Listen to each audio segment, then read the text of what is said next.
동창 부인 취례입니다. 그럼 아직도 운동을 더 하실 건가 보죠? 기구는 이제 끝났고요. 오늘의 운동 마무리로 10시에 시작하는 에어로빅을 들어가야 해요. 곧 시작하겠네요. 그게 11시에 끝나거든요. 그럼 오늘의 운동은 진짜로 끝이에요. 세상에, 여태 그렇게 달려놓고 또 에어로빅을 한다고요? 영석은 도대체 60대의 여자가 그렇게 운동한다는 것이 가능한 일일까 싶어 눈을 동그랗게 뜨고 입도 다물지를 못하고 있었다.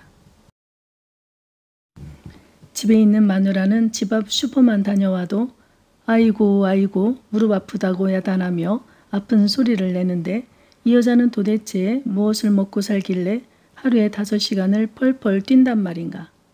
나이가 60대가 아닌가. 어려서 고생해서 얼굴만 늙었나 싶어 영석은 실례를 무릅쓰고 나이를 물었다. 실례지만 나이가 어떻게 되세요? 여자 나이를 묻는 건 실례라지만 이 여자는 왠지 호탕하니 말해줄 것 같았다. 영석도 직장을 다니며 사람을 많이 상대해봐서 사람을 보면 대충은 감이 왔다. 내 나이요? 24이요. 그녀는 24이라고 말하고는 하하 웃으며 에어로빅장으로 들어갔다. 하긴 운동하는 체력으로 보아선 20대가 맞긴 맞았다. 그도 따라 웃었다. 영석은 좀 전에 영옥이란 여자와의 대화가 꿈이런가 했다. 한참을 멍하니 있다가 아무래도 그녀가 너무나 신기해서 트레이너에게 다가가 물었다. 아니, 저 아줌마 나이가 몇인데 저렇게 운동을 심하게 해요? 아, 저분 나이가 아마 64세라고 알고 있어요. 저분은 타고난 운동광이시죠. 아니, 64살이면 저렇게 운동하면 안 되잖아요? 운동을 너무 무리하는 건 오히려 건강에 좋지 않다고 알고 있는데요. 세포의 독성을 일으키는 활성산소가 나온다고 나이에 맞게 운동하는 게 좋다고 하지 않았어요?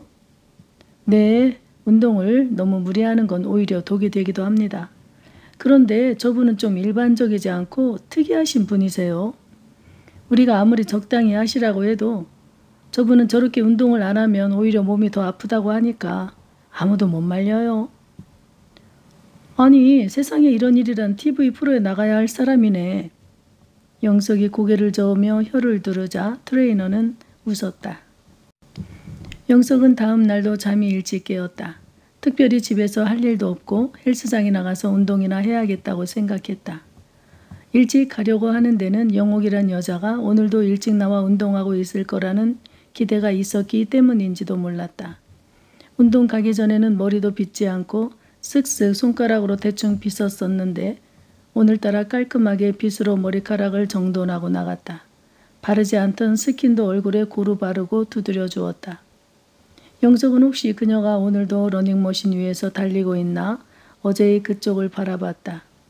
역시나 그녀는 그곳에서 20대의 몸매를 자랑이라도 하듯 열심히 달리고 있었다. 영석은 반가운 마음에 그쪽으로 다가갔다. 인사를 하자 그녀가 러닝머신에서 내려와 반갑게 맞아주었다. 아니, 운동 더 하셔야 하잖아요. 네, 운동이야 당연히 더 해야죠. 하지만 오빠를 기다렸어요. 이리 오세요. 그녀는 조금 한가한 쪽으로 영석을 데리고 가더니 예의 그 가방에서 보온병을 꺼내 바나나 주스를 따라 주었다. 오늘도 주스를 만들어 오셨나 보네요. 네, 오빠 주려고 만들어 왔지요. 영석은 의아한 표정을 감출 수가 없었다. 도대체 그녀가 왜 자기에게 이렇게 친절한지 도무지 감을 잡을 수가 없었다. 그렇다고 왜 나에게만 친절하냐고 묻기도 그랬다. 오빠, 오늘도 일찍 나오셨네요. 혹시 저랑 같이 운동하려고 일찍 나오신 건가요? 그녀는 그렇게 말하며 간드러지게 웃었다. 영석은 괜히 주변이 의식되었다. 그렇다고 내미는 선한 손길을 굳은 표정으로 먹지 않겠습니다 하기도 참 그랬다. 일단 누군가 반겨준다는 게 좋았고 그리고 그녀는 어쨌든 몸매가 미스 코리아가 왔다가 울고 갈 몸매여서 그녀에게 선택받았다는 것에 대해 영석은 나쁘지 않았다. 아니 솔직히 조금 우월한 기분도 들었다. 주변에서는 힐끗 쳐다보고 그냥 지나쳤고 그녀도 다른 사람들에게는 오빠 하면서 간드러지게 대하지도 않았다. 그녀에게 특별한 대우를 받는 사실이 어리둥절하기도 했지만 그렇다고 기분이 결국 나쁜 것만은 아니었다. 오빠, 전 이젠 하던 운동 더 해야 하니까 오빠도 운동하세요. 그녀가 열심히 운동하는 것을 보고 영석도 더 운동에 집중했다. 이것저것 기운이 빠질 때까지 땀을 뻘뻘 흘리며 운동했는데도 아직 점심시간이 되려면 멀었다. 영석은 운동이 끝나고 샤워를 하고 나면 바로 밥을 먹는 습관이 있어서 집에 일찍 들어가기도 뭐해서 괜히 할 일 없이 그동안 만져보지 않았던 기구를 이것저것 살펴보고 있었다. 일찍 왔더니 평소보다 훨씬 운동을 많이 했는데도 시간이 남아돌자 남들 운동하는 것도 보면서 사람들과 눈인사도 하고 따라서 해보기도 하면서 시간을 보냈다. 에어로빅이 끝났는지 옷을 입었다기보다는 벗었다고 보기에 더 알맞은 야한 옷을 입은 여자들이 한꺼번에 헬스장으로 쏟아져 나왔다. 그녀들은 이것저것 간단히 기구를 만지며 몸을 풀고 있었다. 아마도 숨가쁘게 음악에 맞춰 뛰던 사람들이 마무리하는 것 같았다. 영옥이도 그녀들 틈에 끼어 스트레칭하고 있었다. 그녀는 이제는 설마 운동하지 않겠거니 생각했는데 대형 거울 앞에 서더니 무거운 덤벨을 들고 또 팔 운동을 하고 있었다. 진짜 못 말리는 운동광이었다. 영옥의 뒤태를 보고 있자니 갑자기 무거운 마누라 몸이 다시 떠올랐다. 한숨이 나왔다. 영석은 이제야 슬슬 배가 고팠다. 사우나실로 가서 씻고 집에 가려는데 마침 같이 운동한 사람들 몇몇이 헬스장 앞에 추어탕집으로 간다고 같이 가자고 하여 따라갔다. 추어튀김에다 추어탕을 뜨끈하게 한 그릇 먹고 나니 살 것 같았다. 영석은 속으로 혹시 신입이라 밥을 사야 하나 고민하고 있었는데 한 사람이 먼저 급한 일이 있다며 일어서며 카운터 쪽을 향해 큰 소리로 말했다. 사장님, 여기 얼마씩이죠? 저번처럼 똑같이 나눠주세요. 네, 추어탕 6그릇에 튀김이 2개니까 합이 84,000원입니다. 계산하기 좋게 한 사람당 딱 14,000원입니다. 영석은 다행이라고 생각했다. 애매한 관계일수록 더치페이만큼 속 편한 게 없었다. 우리는 항상 더치페이 합니다. 괜찮죠? 먼저 일어서던 사람이 카드를 꺼내며 일어나다 말고 오늘 처음 합석한 영석을 보고 물었다. 네, 전 좋습니다. 앞으로 자주 좀 불러주세요. 집에 가봤자 마누라도 없고 썰렁한 집에서 혼자 차려 먹으려니 사실 밥맛도 없거든요. 왜요? 혼자 사세요? 옆에 있던 남자가 조용히 물었다. 조용히 물었으나 다들 들었는지 영석이 무엇라 말할지 기대하는 눈치로 모두 바라봤다. 아니요. 마누라는 뭐가 바쁜지 늘 낮에는 집에 없습니다. 영석의 말이 끝나기가 무섭게 모두가 크게 웃었다. 아마 이들도 같은 입장인가 보았다. 그렇게 재미있는 얘기도 아닌데 크게 웃는 표정들을 보니 말이다. 우리도 마찬가지입니다. 외로운 남자들의 점심은 이렇게 해결하는 게 좋고 말고요. 나는 운동보다도 이렇게 어울려 밥 먹는 게 좋아서 헬스장을 다닌답니다. 한 남자가 그렇게 말하자 또 다 같이 웃었다. 퇴직한 남자들은 점심 해결하는 것도 큰 숙제였다. 영석은 운동 시작하고 조금씩 지방이 근육으로 바뀌는 모습을 확인하자 정말 어디 숨어있던 자신감인지 살살 사는 맛이 났다. 뭐든지 하지 않는 것보다는 뭐든지 시도해보란 친구 강사의 말이 떠올랐다. 운동하니 육체적인 건강도 좋았지만 확실히 정신적인 건강에도 도움이 되었다. 건강한 몸에 건강한 정신이 깃든다는 말을 누가 했더라? 혼자 생각하며 미소 지었다. 집에 가봤자 마누라도 없고 혼자 밥을 차려 먹을 때마다 집이 그렇게 쓸쓸했었다. 그렇다고 영석은 혼자 식당 들어가는 게 영 어색해서 아직 한 번도 혼자 매식을 해보지 않았었다. 앞으로는 운동 끝나고 이들과 함께 여럿이 먹을 수 있다고 생각하니 그것도 참 좋았다. 영석은 재밌는 얘기도 들었겠다, 배도 부르겠다, 하루가 즐거웠다. 요즘은 집에서 키우는 개새끼도 제 엄마하고 딸년만 좋아했다. 영석인 들어오거나 나가거나 별 반응이 없었다. 제 엄마나 딸이 들어오면 꼬리가 빠지도록 꼬리콥터가 되어 온몸으로 반기면서 영석이 들어가면 꼬리를 서너 번 흔들다 말았다. 차라리 흔들질 말든지 야속하기 그지없었다. 그 서너 번 흔드는 속도나 힘도 원천적으로 달랐다. 딱 봐도 비교가 되었다. 강아지 이름은 루비였다. 루비는 보석처럼 예쁘긴 했다. 처음 집에 데려왔을 때 하도 예뻐서 딸이 그렇게 보석 이름을 붙여준 것이다. 루비가 우리 집에 온 지는 벌써 10년이 다 되어간다. 루비 입장에서는 어쨌거나 영석이 반갑지 않은 것은 아니라는 뜻으로 꼬리를 서너 번 흔들어 준 것이리라. 아님 가족이 아닌 남이 와도 꼬리를 흔드는데 주인에게 꼬리를 흔들지 않는다는 건 예의가 아니라고 판단하고 예의상 서너 번이라도 흔들어 주는 건지도 몰랐다. 루비가 하루 이틀 그런 것도 아닌데 나이가 드니 모든 게 차별받는다는 생각뿐이었다. 밖에서 사람을 만나면 안녕하세요. 별로 반갑지 않은 사람일지라도 그냥 인사를 해야 할 때가 있듯이 루비가 딱 그 정도 예의를 표했다. 갑자기 고얀 생각이 들었다. 마누라가 무시하니 개새끼까지 나를 무시하는구나. 사람이나 동물이나 서로 상대적이었다. 루비가 그러면 그럴수록 영석도 루비를 덜 예뻐하게 되었고 루비도 그렇게 자연스럽게 마누라처럼 멀어져 갔다. 거기다 영석은 알지도 못했는데 저들끼리 어딜 놀러 갔다 왔는지 소파 옆 작은 사이드 테이블 위에 못 보던 사진이 있어 들여다봤더니 마누라, 딸, 그리고 루비가 있었다. 우리 집에서 영석은 서열이 루비만도 못했다. 마누라, 딸, 아들, 루비, 그리고 영석이 꼴찌였다. 식구는 내 식구인데 서열은 5번째라는 게 웃지 못할 사실이었다. 루비만 보면 다들 귀엽다고 난리 법석이었다. 강아지보다도 못한 대우를 받고 살 줄은 예전엔 상상도 못했던 일이었다. 다음 생은 루비랑 바꾸고 싶었다.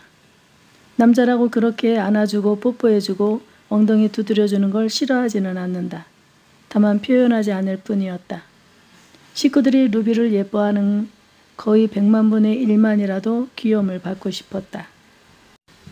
그래서 더 서글펐다.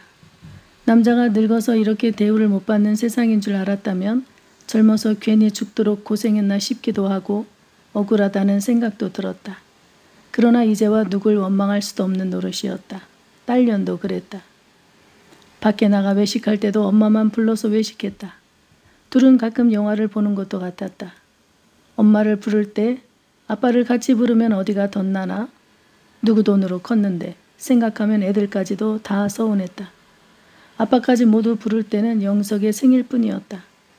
생일이라 그것도 마지못해 예의상 부르는 것이리. 루비는 말만 못했지 눈치가 빤했다. 마누라가 하루는 가족들을 앉혀놓고 일장 연설을 했다. 루비 담당 원장님이 루비가 요즘 살이 많이 쪄서 다이어트 해야 한대. 루비 식사와 간식은 내가 알아서 주고 있으니 다른 사람들은 일제 아무것도 먹이지 마. 사람만 살찐다고 혈관이 탁해지는 게 아니야. 강아지도 마찬가지라고. 딸이 한마디 했다. 엄마, 루비를 저녁에나 들어와서 한 번 만나는데 저렇게 반기는데 어떻게 주던 간식을 안 줘? 난 도저히 그렇게 못해. 루비가 저녁 늦게 들어오는 딸년을 얼마나 반기는지 모르는 가족은 아무도 없었다. 딸이 들어오는 걸 어떻게 그렇게 잘하는지 엘리베이터가 땡 하면 그 소리를 어찌 알아듣고 쏜살같이 현관문에 가서 문이 열리기 전부터 꼬리가 빠지도록 미리 반기고 있었다. 옆집 사람이 엘리베이터에서 내릴 때는 그걸 어찌 구분하고 현관으로 쫓아가지 않았다. 그게 참 신기했다. 강아지는 코가 개코라더니 냄새로 이미 아는 것일까? 영석은 루비가 신통하긴 했다. 그렇게 신통한 녀석이 나도 그렇게 반겨주면 집안에서 존재감이 좀 있을 텐데 생각하면 더 서러웠다. 아내의 연설이 이어졌다. 이번 사상충 예방접종하러 갔는데 동물병원 원장님이 루비 건강하게 살게 하려면 다음 올 때까지 500g을 빼야 한다고 그랬어. 그러니까 루비가 아무리 칭얼거리고 꼬리를 흔든다고 해도 마음 약해서 나 몰래 간식 주다 걸리면 벌금이야. 영석은 이때다 싶었다. 아무도 간식을 주지 않을 때 마누라 몰래 루비가 제일 좋아하는 수제 간식을 들고 유혹하곤 했다. 간식을 들고 설치니 역시 간식에 약한 루비는 자동으로 꼬리가 마구 돌아갔다. 루비야, 아빠가 좋아, 엄마가 좋아? 영석은 말도 안 되는 질문을 하며 루비를 유혹했다. 그런 질문은 사람에게도 아주 곤란한 질문인데 루비라고 곤란하지 않을 수 없었다. 그러나 루비는 간식 앞에서는 온몸을 불살라 아빠가 좋다고 옥옥 짖어주었다. 영석은 그렇게 들렸다. 그러나 아무리 간식으로 유혹해도 역시 루비의 마음은 이미 마누라나 딸에게 가 있었던가 보았다. 마누라와 딸이 들어올 때 반기는 꼬리 돌아가는 횟수와 영석이 간식으로 유혹할 때 꼬리 돌아가는 횟수는 같을 수가 없었다. 강아지라고 다 물질에 약한 것만은 아닌가 보았다. 영석은 이제 잠이 일찍 깬 날은 무얼 할까 고민하지 않고 바로 헬스장으로 달렸다. 그러면 영락없이 영옥이 주스를 따라주었다. 안 먹겠다고 거절하기도 애매한 게 꼭 갈증 날만 하면 들고 와 따라주니 안 먹을 수가 없었다. 친절하게 웃으며 다가오는 영옥의 주스를 받아먹는 것도 이제 하나의 재미가 되었다. 아무도 반겨주지 않아 외로운 삶의 활력이 되었다. 사실 그 오빠라는 호칭은 누가 들을까 부끄러웠으나 그래도 누군가 나를 그렇게 반기며 쫓아온다는 것 하나로도 기분은 업되었다. 희한하게도 아주 사소한 것에서 영석은 사는 재미를 느끼기 시작했다. 살아있는 존재감을 영옥에게 느끼게 될 줄은 헬스장을 다니기 전엔 절대로 예측할 수 없었던 일이었다. 삶은 참 희한했다. 내가 최선을 다한 사람에게서 존재감을 느끼며 살 줄 알았는데 그렇게 최선을 다한 가족보다 오히려 전혀 예측하지 못한 사람에게서 존재감을 느끼게 되었다. 삶은 이래저래 돌발 상황이 많았다. 인생은 내가 알다가도 모를 일의 연속이었다. 어쨌거나 온몸으로 반기며 웃으며 다가오는 미스 코리아의 몸매를 유지하는 영옥을 어떻게 마다할 수 있겠는가. 오빠는 그동안 무슨 일 하셨어요? 난 은행에 근무했었어요.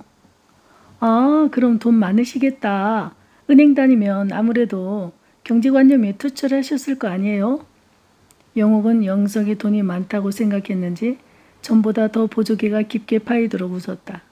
거기다 그녀는 오늘따라 거짓말 조금 보태서 족국지만 보이지 않았지 전무덤이 훤히 드러난 옷을 입고 있어서 그녀가 상체를 수그려 주스를 따라줄 때는 가슴골까지 깊이 다 보였다.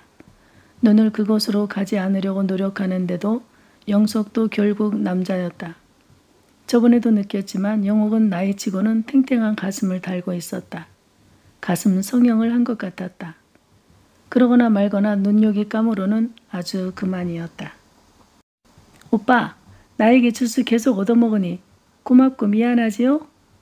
영석은 자신이 해야 할 말을 알아서 질문해주니 당황하면서 얼떨결에 되물었다. 네, 맞습니다. 제가 어떻게 보답하면 될까요? 그럼 맛있는 점심 한번 안 사실래요?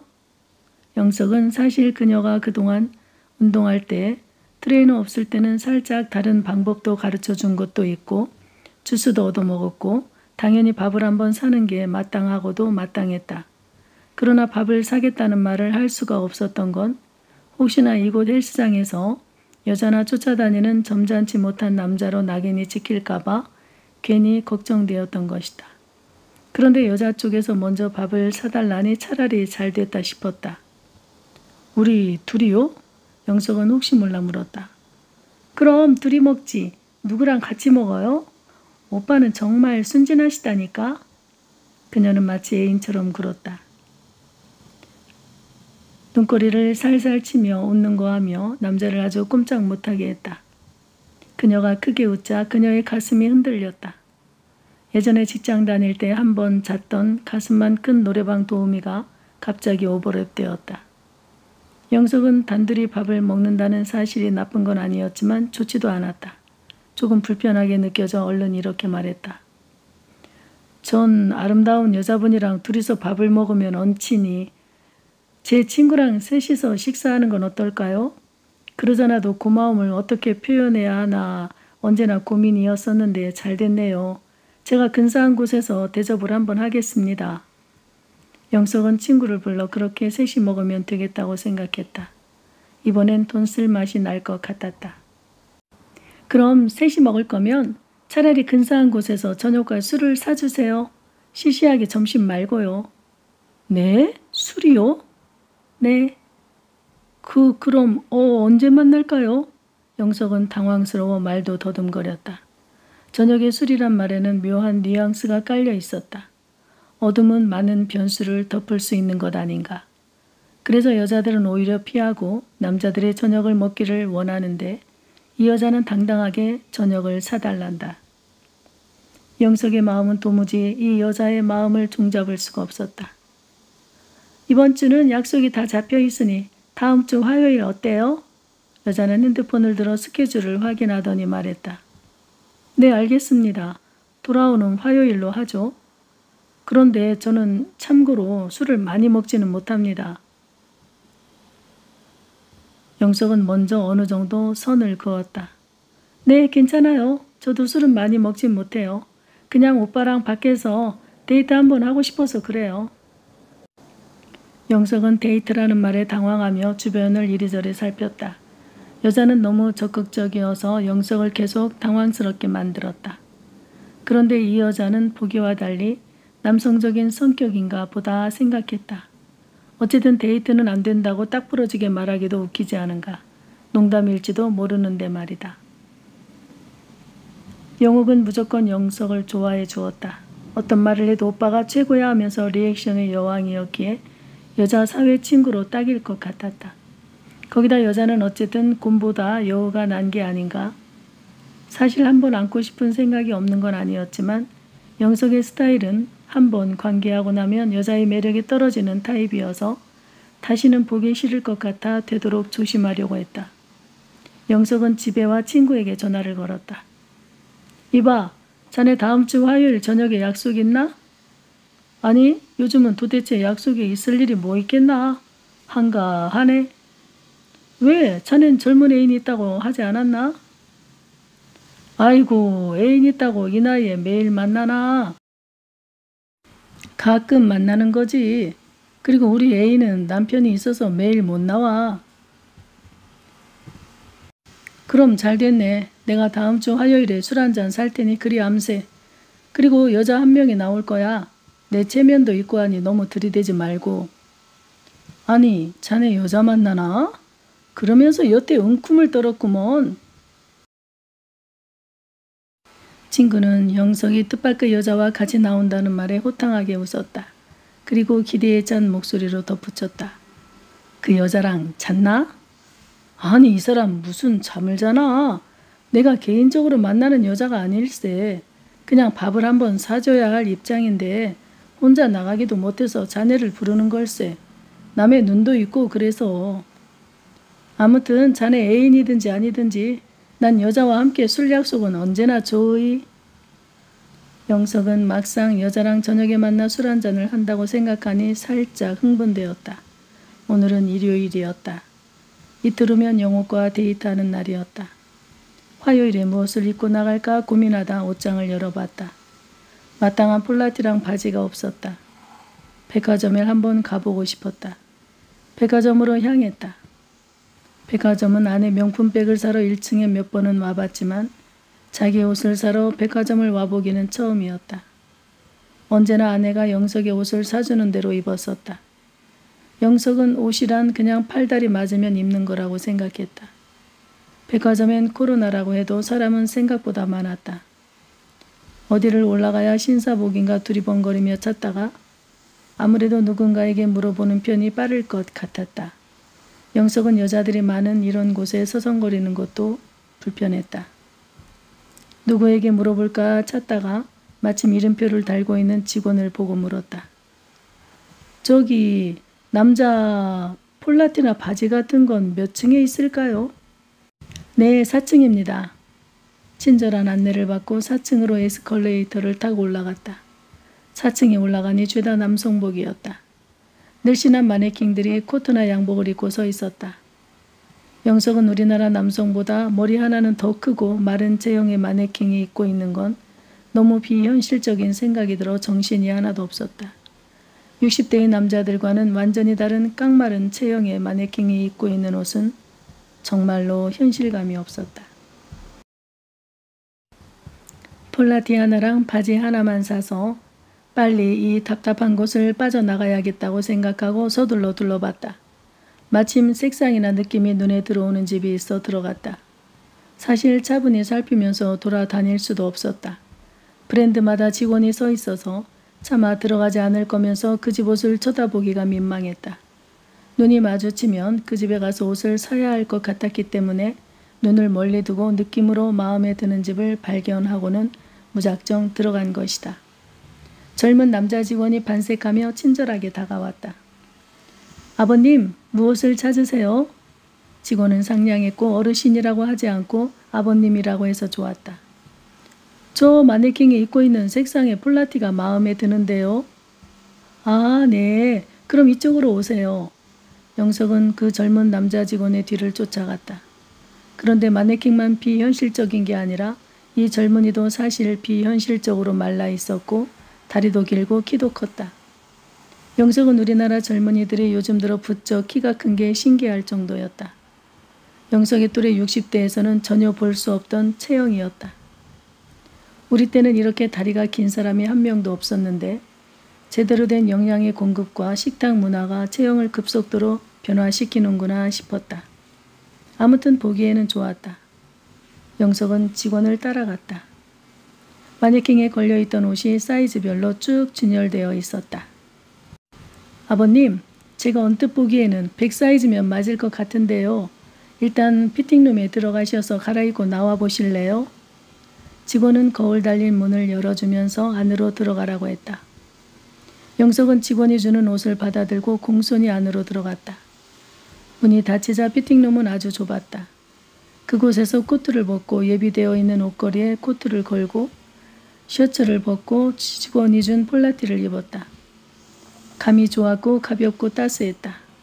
문을 열고 나가자 직원이 활짝 웃으며 말했다. 아버님은 100 사이즈가 딱 맞으시네요. 거울 한번 보세요. 색상도 정말 잘 어울리세요. 아, 그래요? 칭찬받은 영석은 어린아이처럼 해맑은 미소를 띠며 거울을 봤다. 확실히 입고 온 옷보다 고급스럽고 사람이 달라 보였다. 마음에 들어요. 아버님, 더 필요하신 건 없으신가요? 네, 저 이 티에 맞는 바지 하나만 골라주시겠어요?